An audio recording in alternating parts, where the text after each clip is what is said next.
And the rare metal palladium shatters past all of its price records again. The last time I spoke about it, it had just broken past $1,170 an ounce, the highest it had ever seen.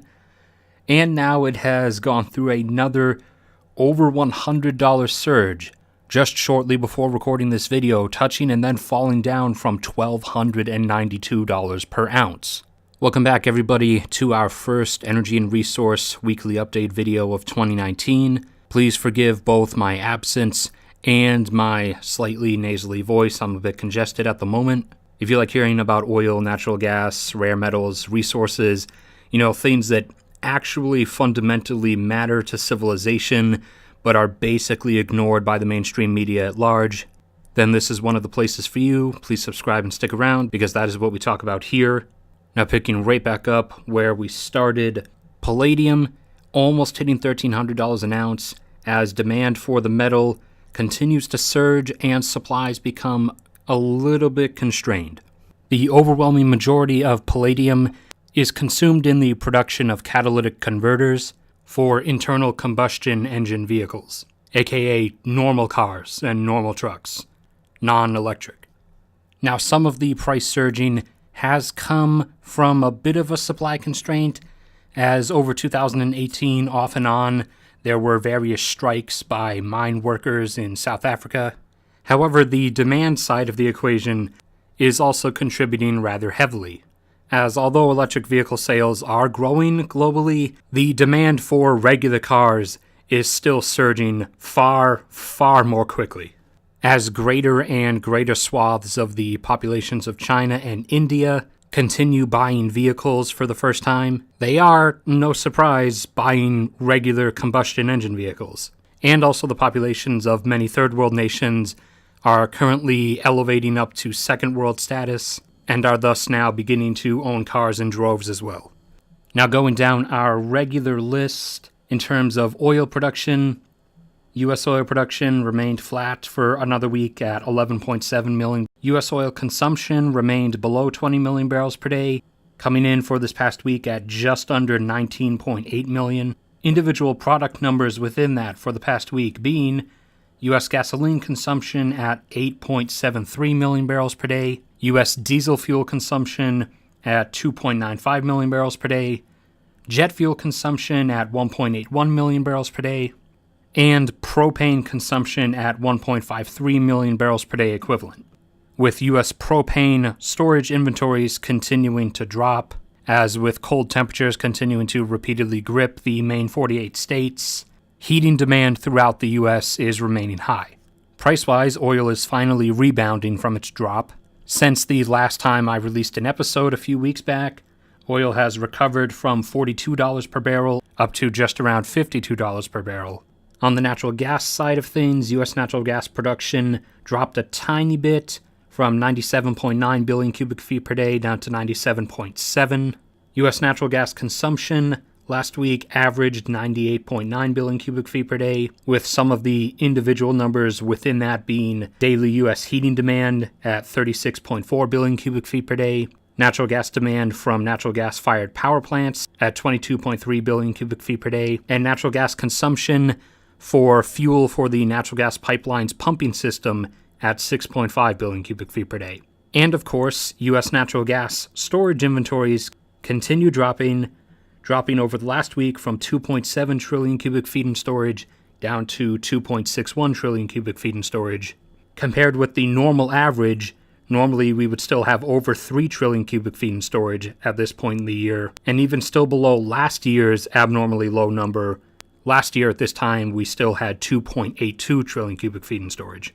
Natural gas prices continued dropping, but finally stopped and recovered slightly, dropping from $3.40 per thousand cubic feet down to just about $2.90, and now recovering to about $3.10 per thousand cubic feet.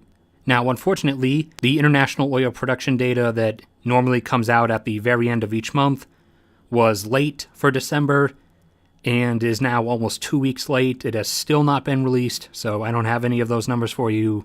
And also the OPEC production data, which for the longest time always released by the end of the first week of each month, is late yet again for the 4th or 5th month in a row now. But we do at least have a few scattered developments to bring up. The first being an exploration well being drilled in the North Sea, turned up nothing, while onshore shale drilling in the UK has been temporarily halted. Great expansion in UK offshore exploratory drilling is set to continue going forward, however. As you may remember from one of our previous episodes, the link should be in the corner, the UK in December basically said all bets are off, everything's open, and so now as of today, 17 exploratory drilling operations are planned for UK offshore waters. The North Sea is pretty much completely explored at this point, so most of these 17 exploratory drilling operations are being planned for the UK's northern and northwestern continental shelf waters, so in the vast offshore area to the north and northwest of Scotland, as the UK's oil production peaked long ago and continues ever terminally declining, thus obviously making them continually more and more dependent on imports, something that no nation wants, obviously. So they've opened everything up for exploratory drilling, offshore at least, even allowing potential offshore drilling in the English Channel, something I never thought they would actually do. Now, a brand new oil field, the Engina field offshore of Nigeria, has just been brought online into production and should reach a peak plateau amount of about 200,000 barrels per day, which will prove to be the final booster to get Nigeria back up to, or potentially even just over, their previous overall production plateau that they held for a while of about 2.1 million barrels per day. And as more and more oil fields are discovered in the waters offshore of Guyana, a small nation and a small region that is beginning to prove extremely prolific for fossil hydrocarbons, Guyana's forecasted peak production, expected to be reached in about 2025 or 2026, has now been raised to an expectation of about 750,000 barrels per day. Although unfortunately for Guyana, the first of these offshore fields to actually be brought into production isn't expected to start producing oil until the start of 2020. Initially, back in 2016 and 2017, it was expected that it would start producing at the start of this year, but that's unfortunately been pushed back. However, the first 2 production wells are currently being drilled, so it does look on schedule to start producing oil at the start of next year. And the last thing we have is additional test drilling taking place at the Zama oil field offshore of Mexico, discovered less than 2 years ago in 2017, containing about 2 billion barrels of oil, and expected to start producing around 2022, in which it will add about 100,000 barrels per day of production to Mexico, which Mexico will gladly welcome, as they continue down their somewhat steep terminal decline slope, as they've been losing around 8 to 10% of their production per year, about to slip below 1.8 million barrels per day of production in the next couple months or so, and as I've said repeatedly, having tipped over into becoming a net oil importer, as their own oil consumption rate is 1.91 million barrels per day as of the June 2018 data release, while they are now down to producing only between 1.84 and 1.85 million barrels per day. And one final thing I'll bring up, one thing on the subject of water. Lake Powell, a large reservoir on the border of Utah and Arizona, and one of the primary reservoirs that the city of Phoenix draws its water from, as far away as it is. Lake Powell, over the course of 2018, lost 40 feet of its water level, and just in these first 11 days of 2019, lost another 3 feet of its water level. Normally in past years, it had a up-down cycle, however, it did not go through any legitimate recovery in 2018. Instead, it just kept on dropping, and looks to do the same this year as well. Now keep in mind, if you ever look at these numbers yourself, the number listed is the elevation above sea level. It's not the actual depth of the lake. Lake Powell's actual depth is over 500 feet. However, also keep in mind that these lakes are snaking canyons, and they get narrower and narrower the further down you go, so each additional foot of water level contains less water than the foot of water level previously above it.